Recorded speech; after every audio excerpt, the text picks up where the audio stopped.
Nous allons voir ensemble le point ouvert. Le point ouvert se fait lui aussi avec 4 fuseaux, mais avec moins de mouvement que le point fermé.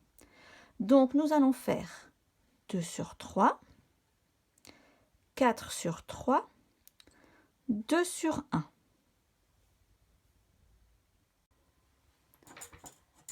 Donc, vous vous souvenez du point fermé, ça c'est les mouvements du point fermé. Pour le point ouvert, il suffit de supprimer le dernier mouvement. Et hop, et on se retrouve avec le point ouvert, tout simplement. Donc, je répète le mouvement, 2 sur 3, 4 sur 3, 2 sur 1.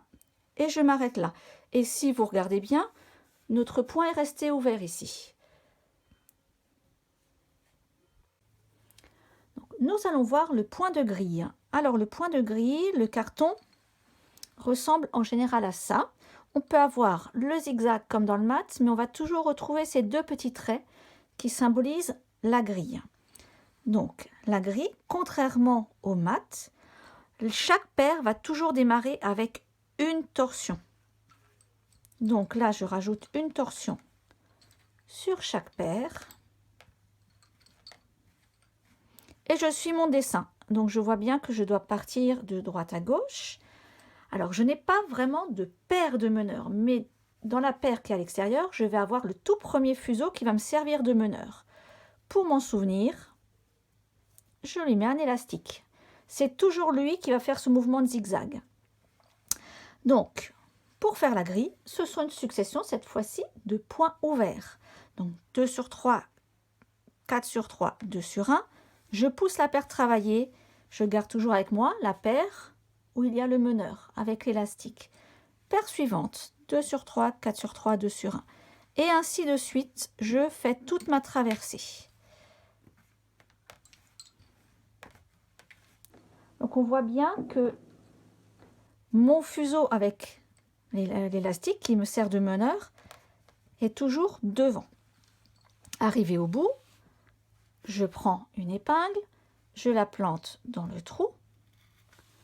Et cette fois-ci, voilà, j'ai comme dans le mat, ma paire là, qui fait le tour de l'épingle. J'ai déjà une torsion dessus, mais que se passe-t-il? Mon meneur n'est plus dans le sens de la marche, puisque je vais repartir par là. Je rajoute une torsion, et mon meneur est de nouveau en première position.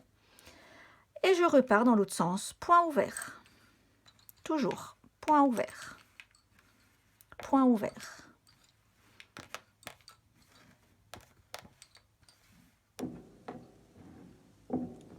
J'arrive au bout, je dégage ma paire avec le meneur, je plante mon épingle et je n'oublie pas de remettre la torsion supplémentaire pour retrouver mon meneur en première position puisque je repars dans ce sens-là.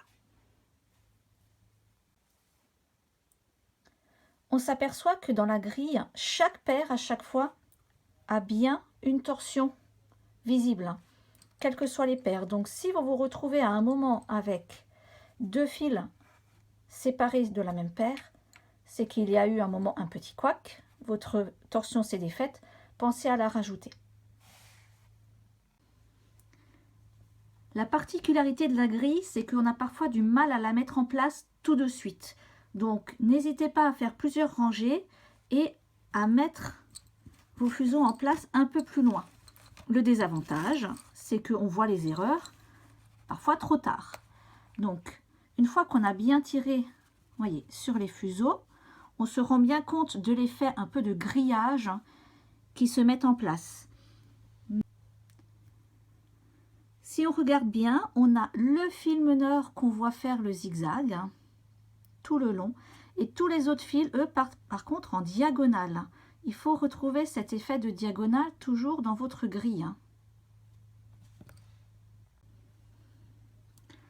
Voici un exemple d'erreur qu'on peut trouver. J'ai simplement enlevé une torsion sur une des paires et travaillé la grille normalement. Le fait d'avoir enlevé cette torsion a complètement cassé la rangée des lignes diagonales qu'on avait. On voit bien que ce fil-là, au lieu de partir sur la gauche, il finalement repart sur la droite et ça nous fait un grand trou. Seule solution dans ce cas-là, défaire le travail jusqu'à l'erreur et recommencer. Pour finir, quelques exemples de grilles à l'intérieur d'un ouvrage. On en retrouve ici. Par exemple, sur cet ouvrage dans un fil un peu plus gros, on met qui garde toujours le côté aéré. Et dans celle-ci, on a des petites grilles qui rentrent en contraste avec le mat qu'on a là.